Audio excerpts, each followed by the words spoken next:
राजकीय वर्तुळात एक मोठी बातमी येते। समरजित सिंह घाटगे पुन्हा भाजपात येणार असल्याची माहिती सूत्रांकडून मिळाली आहे।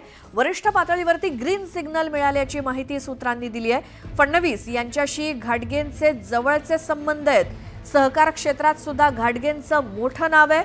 विधानसभा निवडणुकीत भाजप सोडून घाटगेंनी राष्ट्रवादी शरदचंद्र पवार पक्षात प्रवेश केला होता आणि हसन मुश्रीफ यांच्या विरोधात घाटगे यांनी विधानसभा निवडणूक लढवलेली होती।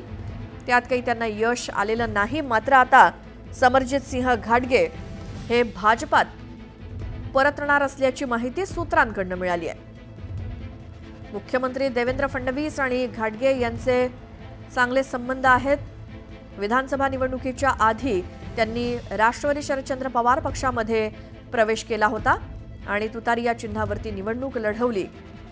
मात्र आता भाजपात परत येण्याच्या निर्णयावरती वरिष्ठांकडून सुद्धा ग्रीन सिग्नल मिळाल्याची माहिती सूत्रांकडून मिळाली आहे। सहकार क्षेत्रात सुद्धा घाटगेंचं मोठं नाव आहे आणि विधानसभा निवडणुकीमध्ये त्यांनी भाजपला रामराम केला होता। राष्ट्रवादी शरदचंद्र पवार पक्षात प्रवेश केला होता। हसन मुश्रीफ यांच्या विरोधात ते शरद पवार पक्षाकडून लढले होते।